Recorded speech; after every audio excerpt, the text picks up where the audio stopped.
I'm Melissa. And I'm Jam. And I'm a chemist. And I'm not. And welcome to Chemistry for Your Life. The podcast helps you understand the chemistry of your everyday life. 2 times in one day, but only for us. These That's are right. a week apart for you guys. Yeah, sorry. You guys didn't get quite as much chemistry in one day, which might be better. You might want to spread it out depending on your schedule or how much chemistry you can handle at once. It might be better. Who knows?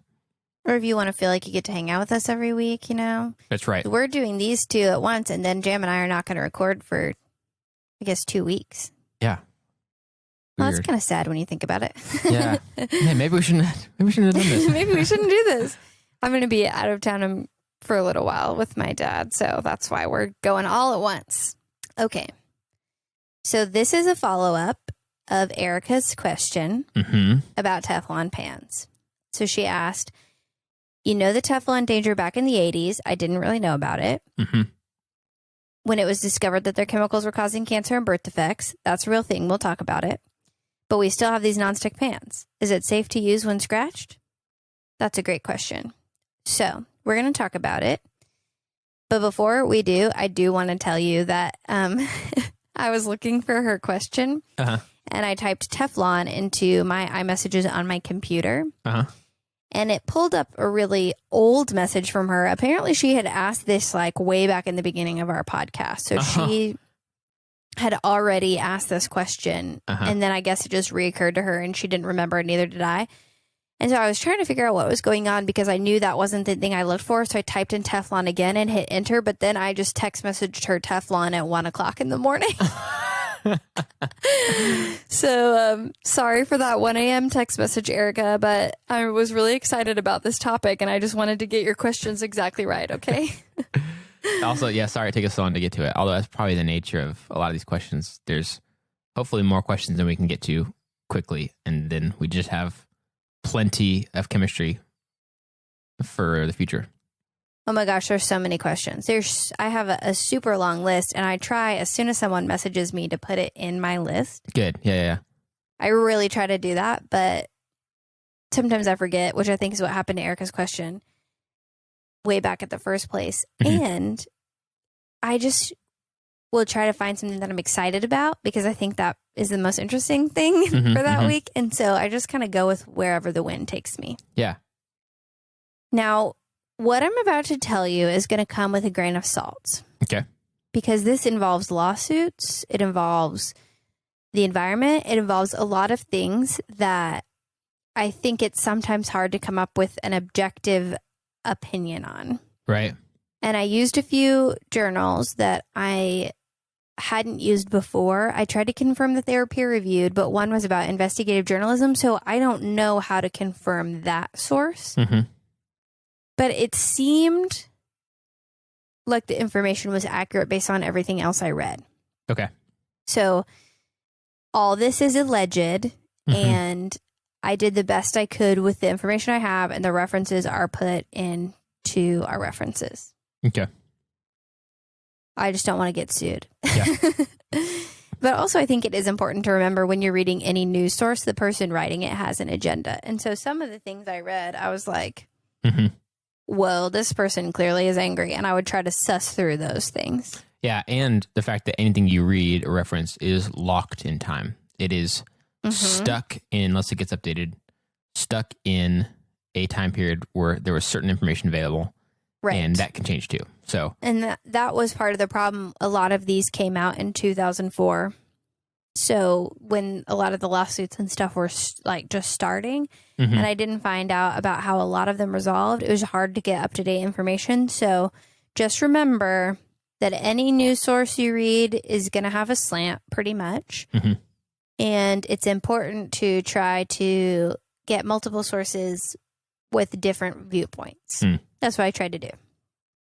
So we talked about Teflon last week for us 10 minutes ago. And the polymer itself is safe. If you just have like, I don't know, a block of Teflon or a sheet of Teflon and you're not doing anything with it and you just have it there, it's inert, it's non-toxic. Okay. So when it's left alone at room temperature, that's where we're at. But that doesn't really answer Erica's questions about safety and it chipping off and all of that. So I'm just going to tell you this story. So DuPont was the one who discovered Teflon, but when they made it way back in the 80s, they used a precursor to that chemical that was to Teflon to make it that is very highly, highly toxic. And it was kind of a new thing to be using in industry from what I could tell. So DuPont has its own independent safety regulations that they were doing basically to check on it. And it seems like this was before there was heavy involvement of the United States government in regulating that kind of stuff. There was some from what I could tell, but not heavy. It seems like DuPont may have had evidence that the process of making Teflon was toxic to workers and the environment, and they may have covered it up. Interesting. And the reason it seems like that is because there was a farmer who had a patch of land, and DuPont took a non-toxic landfill next to his land. And it, according to one article I read, he had a little creek that his cows drank out of, and over time, being next to that DuPont landfill, the creek started to run black. Wow. Yikes. And then a lot of his cows started to die. And so he cut open one of the cows, and this blew my mind. And I could not independently verify it, although it said that there was footage of this. So I wasn't able to find it, but ooh, I want to see it. I mean, I kind of don't also though. But he said he cut open his cow, and the inside of the cow had turned neon green. What? Right. And I was like, that seems extreme. But I'm also like, what was the cow drinking? Yeah. So obviously, I did not see that with my own eyes. And when I think neon green, I think like glowing glow stick neon green. But it could be that the cow's organs had just taken on like a bright green hue. Right. So man, that's crazy. I know. And I didn't look too much into that story specifically, so maybe you guys can go look into it. And if it's wrong, I'll definitely post a correction. But again, it was hard to find objective sources on this. But whether or not that specific anecdote was true or not, that farmer sued DuPont. And as part of that, they had to turn over all these papers. And in those papers, there seemed to be documentation that the process of forming Teflon, not the Teflon itself, but the process they were using to make Teflon was toxic. And so that's sort of, I think, the beginning of the story of kind of where we are now. Is they switched the way they made it. But one paper I read seemed to kind of question, do we know for a fact that the new chemicals that they're using don't have some kind of carcinogen effect? I don't think we do. So I don't know for a fact what the byproducts or the precursors of making Teflon now is. And it's really hard because DuPont as a company is trying not to let all its secrets out, you know? Right. And I want to say this too. This is a dark side of the chemical industry, but also DuPont has made and produces a lot of things that help our lives a lot. So this isn't pretty, and I don't think they handled it well, but you can't also just paint a broad brush, like say, I hate DuPont and everything they've done is terrible. So just want to also kind of put that out there, is some of the inventions that have come out from DuPont, like the way they make refrigerants and stuff like that, has been really, really helpful. Yeah. But this is one piece of the history that's not so pretty.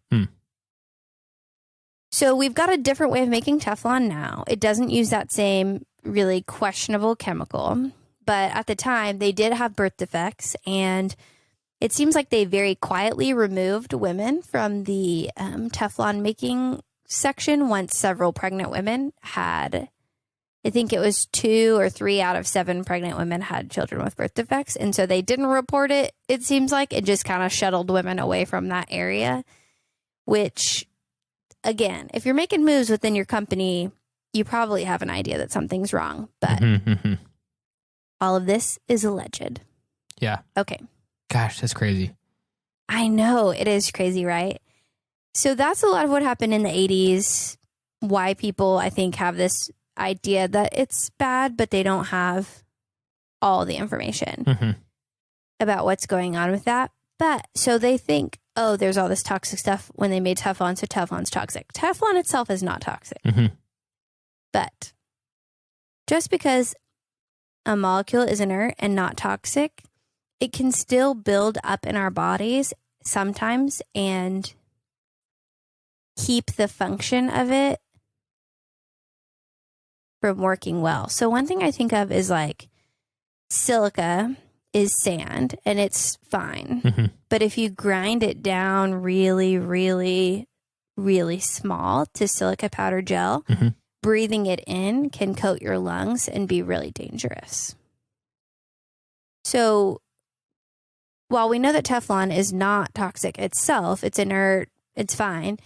One paper I read did pose the question, do we really know how it processes through our bodies or if it's building up, if we're chipping it off and it's coming into our bodies and we're consuming it? Got it. Like, we don't normally have some way that carbon and fluorine are entering our bodies in maybe that state. It's possible that maybe getting chips of it is like something our bodies aren't used to or something like that. Right. So theoretically, it's not going to cause any problems, but we just don't know how our bodies process that or the presence of that. And because it's so nonstick and nonpolar, it doesn't interact with water very well. So we don't know how it's even moving through our very watery bodies. Right. You know? Right. So that was the question about, is it safe to use when scratched? Theoretically, yes, but I don't think we can quite know everything about it. And that's kind of what this one article, this one was in a peer-reviewed journal, but this one scientist kind of seemed to feel like, I mean, it seems inert, but we just want to be careful. Right. Okay, but there's another question even that Erica didn't ask, and that's about heating it. So we talked about the manufacturing. We talked about eating it when it's chipped off in our food. If we're consuming it, how does that affect us? Both of those, the manufacturing process seems to be fixed, but we don't know for a fact. Eating it seems to be fine, but again, we don't know for a fact. But the big thing that I did find that we do know for a fact is that heating an empty Teflon pan or just heating up Teflon is dangerous. Oh, wow. So I believe these numbers are Celsius. I didn't write it down, and that makes me think it's Celsius. Because I think in terms of Celsius usually. Yeah. But heating Teflon to 260 degrees begins to break it down. And if you heat it further to 400 degrees, it's much more dangerous. And empty pans that are just heated, so if you just leave it on and walk away without thinking or whatever, can be dangerous. And there's actually a really interesting study that coated a light bulb with Teflon and just turned it on in a chicken house and basically figured out how many of the chickens died. And it was, one study was kind of low. I mean, low. It was still 11% or something like that. And then another study was like 90% of the chickens died. So definitely not good for birds. And I looked a little bit, but I couldn't find any source basically other than that one. But it seems like a lot of pet stores and stuff recommend that if you have pet birds, you just don't use Teflon at all. Wow. Right. Jeez. And like, how many of us put a pan to heat up a little bit ahead of time? And what if it and if you just gets up to that temperature or whatever? And it just, man, yikes. Yeah. So I'll tell you what, I'm a big fan of nonstick pans, but I am rethinking it after researching this episode. I mean, it seems like it's not terrible if you use it exactly the way it's intended. And you throw it out as soon as it gets chipped and you never leave it to heat without having food on it already. But the history of the way it's produced and the way that people were mistreated makes me shy away from it even more. Right. It's a double whammy there. It's like your own health and well-being, while at the same time being concerned about how it was handled in the past and feeling like, should I be supporting this? Like, it just kind of makes you question it at least a little bit. Yeah. Yeah, exactly. That's exactly how I feel. I'm like, Yeah. I just don't know. So I have a Teflon pan right now. Mhm. It's scratched up. I think I'm going to stop using it. It's my roommate, so I can't just throw it away, but I think I'm going to stop using it. I mean, I guess you could if you bought them a new one. It was like, hey, I made this decision for you, for your health and mine, and a surprise, here's a new one. I don't know. They bought it because initially I was complaining about how hard our pans were to clean, but so it's my fault if we're all being exposed to toxic chemicals. But I did get my parents a ceramic nonstick pan, and it seems like that's maybe a little bit of a safer option. So I might move to Ceramicville here on my own. I just heard about some company that does a nonstick that's not Teflon, and I'd be really interested to see what it is. Like, yeah, but even with that, it's just a new technology. And just like we talked about with the sugars and stuff, we just have to be really careful about new technologies. yeah, like there's not certainty that it would be better or that we wouldn't find out the same stuff in like 5 years or 10 years or something. Right, but exactly. It is like, okay, well, maybe at least worth looking at. I don't know. It just seems like completely like eliminating something from your life just because you're not sure does seem like some sort of extreme, but it also is like, well, I don't know, it's good to be careful, but right. Yeah. It just reminds me of the conversation we had about Diet Coke and Radium Girls and all that stuff, you know? Yeah. Oh, I did want to answer one more, though, of Erica's questions. Okay. She said, I also just read that we aren't supposed to use cooking nonstick spray in nonstick pans. Is this true, and why? The only thing I found about that was not a scientific thing. It was just from basically Googling to try and find an answer. And it just said that cooking oil on nonstick pans can burn the oil because of the heats up so fast. And it basically just like ruins your pan. But I don't think it's about safety. Okay. But I can't confirm that for a fact. That's just all I found from my brief looking. None of the articles that I looked at anywhere said anything about what happens when you heat oil on Teflon. Nothing. So that's it. Wow. That's what I learned about the history of Teflon and how it can interact with our bodies. You can look into what it breaks down, the fumes that it breaks down into when you heat it up, the empty pan, but I don't think it would mean much to anyone. It's just not good fumes that are let out into the air for us to breathe into. So I guess if that accidentally happens to you, open your windows up. That did happen in our house like 2 months ago. And we didn't do anything. Melissa. Because I didn't know. One of my roommates turned it on and walked away. And then I came in and I was like, I don't think you use that. You should use that right now because I think I heard something about how it's can heat up, but I haven't really studied that. And she goes, okay. And then we just used a different pan. But it was about the fumes in the air. So we were just standing in there breathing it. Yeah. You guys didn't have any chickens in there with you, did you? No chickens. We have no pet birds, but we do have pet puppies. Yeah. I mean, they're not mine, but I don't want them to be hurt or us humans also to be hurt. True that. So this isn't a traditional explanation, kind of like it's explain back. Almost like the helium episode. I kind of set you up to where you have nothing to say except say it back to me. Yeah, I could just kind of hit the highs or the takeaways for me or something like that. If that I think that's a good idea. Okay. Or the things that you found like, wow, this is really interesting or whatever. Yeah.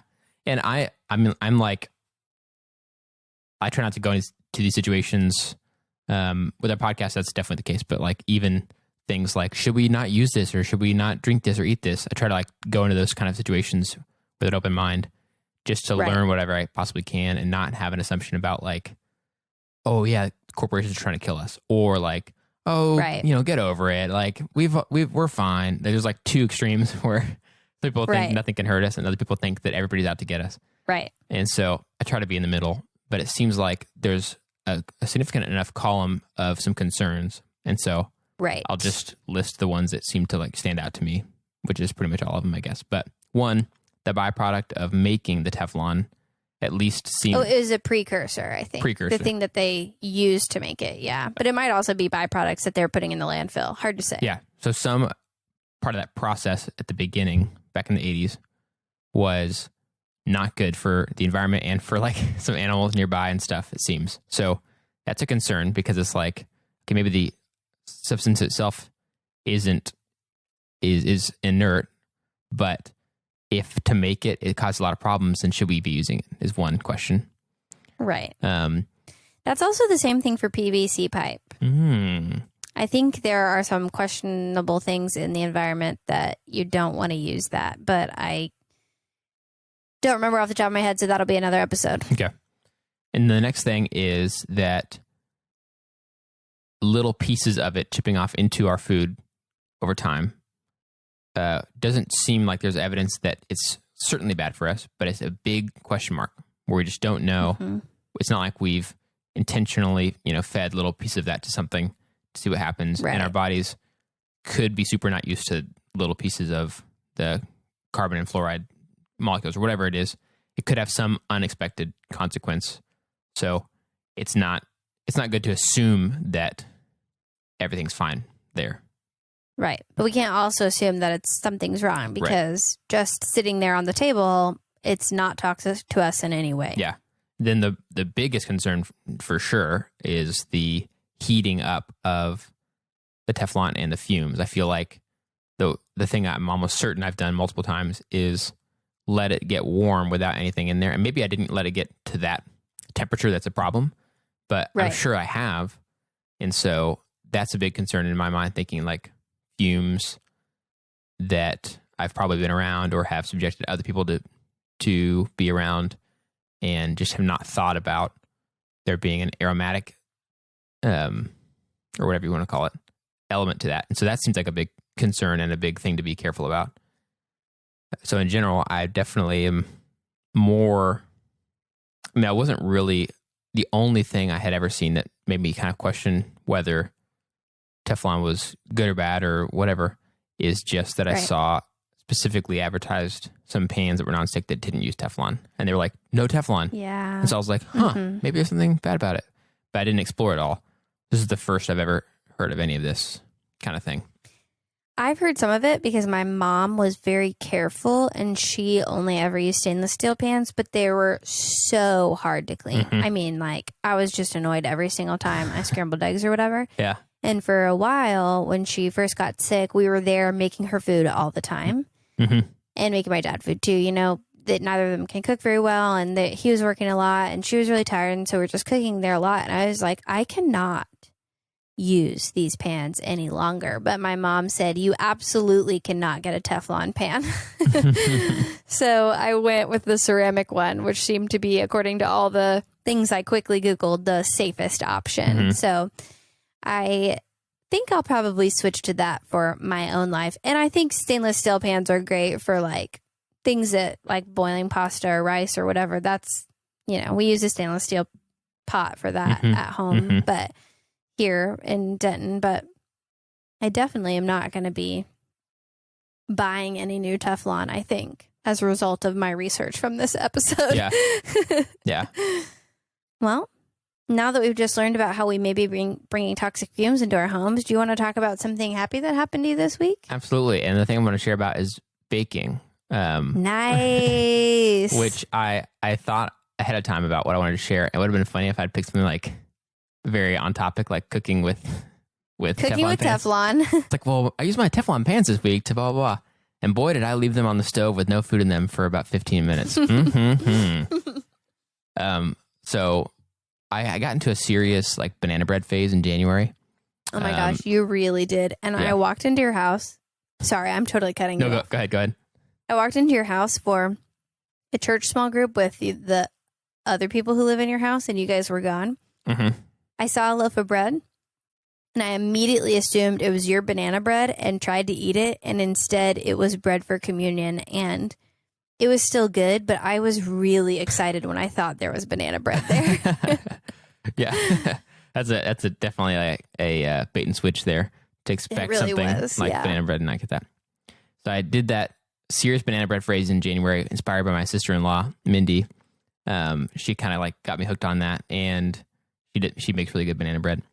And so Em and I just got back into doing that this past week. We made a kind of healthier... yeah, bread's the biggest thing that's happening in this pandemic right now. It is, and I feel like I was in a phase of that before we were ever in this situation. And, I mean, people have made bread forever, so it's not like a new thing, but people are trying to do things at home and keep themselves busy, and that's a great thing.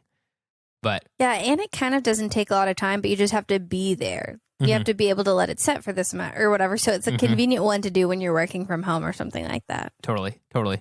So Emma and I got back into doing that, and she found this much healthier recipe. And so now we've kind of developed this thing where we'll do 2 loaves at a time. One's kind of more desserty, and the other one's much healthier. Because like you could have a slice of banana bread for breakfast or something like that, or as part of your breakfast. And if it's like a pretty healthy one that's not too desserty, you won't feel like guilty about having a sweet bread kind of thing for breakfast. So we did that this week. Really good, very tasty, a lot of fun to do together. And that's my thing. That's great. Yeah. I love bread. A good pastry breakfast, like a nice bread or pastry with a good cup of coffee. When I was in Europe last spring break, I did that every single morning, and it was always incredible. Yeah, it's a good combo. I really love that. Yeah. But my body doesn't do well with like wheat and sugar and stuff, so I can't do that consistently. But when I got those cookies delivered to my house, I for sure had 2 chocolate chip cookies with my coffee for breakfast one morning. And it was amazing. I think my happy thing for this week is going to be, I'm trying to keep my mouth on the mic while I look over at my plants. So I was gifted a jade plant and 2 very rare succulents. And I didn't know how great they were, and I put minimal effort into keeping them alive, and they stayed alive, and they thrived, and I became very attached to them. And then one of them I repotted it and didn't know how to properly drain it, and it got root rot, and so I freaked out and performed plant surgery, and it survived. And that was a year or 2 ago, and it's still thriving. And then another one was doing really well, but it didn't have a lot of airflow, so it got a dry mold to it. So I realized that, and I tried to save it, and they weren't doing really well, but I didn't have much time in the last several months to do anything about it. But I kind of realized that I didn't use the right soil to repot them. So I went ahead and repotted them yesterday. I spent like 5 hours. Not really. Let me say, I think it was like 2. It felt like 5, but I think I started later than I thought I did. I spent like 2 hours just repotting every single plant I had and putting it in the right environment. And now they're on my bedroom windowsill looking really cute, and I'm very excited about it. So that's my happy thing. Nice. Yay, hobbies, baking and plants. Yeah, absolutely. They definitely keep us sane. Hobbies keep us sane in this crazy time. And it just can make there be some fun and some joy in the middle of a weird season. Oh my gosh, you know what I think would be really fun? What's that? Would be if we had our listeners show us what they're doing during their stay-at-home time. What are their hobbies? I would love to see pictures of you guys. So if you want to tag us in your Instagram stories or send us pictures on Twitter or whatever and tell us, me and Jam shared our hobbies. He talked about his bread baking. I talked about my plant making. I don't know. I just wanted to rhyme that. So perfect. Send us pictures of what you're doing. Are you riding your bike? Are you also baking bread? Are you cleaning your room, organizing everything, watching Marie Kondo? Just tell us what you're up to. Yeah, absolutely. And we'll post it. That'd be awesome to see what you're doing, and also maybe even get some ideas from y'all about things that we could be doing too. So I'd love to see that. Me too. That'd be so fun. Okay, well, thanks, Jam, for learning about the history of Teflon and its safety to our use. Anytime. I mean, I guess I don't need to learn about that exact thing again, but it's gonna stick with me. So yeah, it really stuck with me too. And it's just interesting to see that other side of chemistry, you know, where every once in a while the dark side of chemistry kind of rears its head, where chemistry makes our life useful, does all these great things for us, not makes our life useful, makes things that are useful for our lives, does great things for us, but it can also just be a little unknown when you start manipulating atoms and elements. And so we just need to be really careful. Yeah, absolutely. Well, thanks to all of you guys as well for coming to listen. And I hope you are staying healthy and safe and enjoying your fun hobbies during our weird pandemic lockdown. Yeah, thanks, guys. And thanks so much for listening. And please stay stay safe. Melissa and I have a lot of ideas for topics of chemistry in everyday life, but we want to hear from you. If you have questions or ideas, you can reach out to us on Gmail, Twitter, Instagram, Facebook at Chem for Your Life. That's Chem, F-O-R, Your Life. Share your thoughts and ideas. If you enjoy this podcast, you can subscribe on your favorite podcast app. And if you really like it, you can write a review on Apple Podcasts. That helps us to be able to share chemistry with even more people. If you'd like to help us keep our show going and contribute to cover the costs of making it, go to ko-fi.com/chemforyourlife and donate the cost of a cup of coffee. This episode of Chemistry for Your Life was created by Melissa Collini and Jan Robinson. References for this episode can be found in our show notes or on our website. Jan Robinson is our producer, and we'd like to give a special thanks to V. Garza and S. Flint, who reviewed this episode.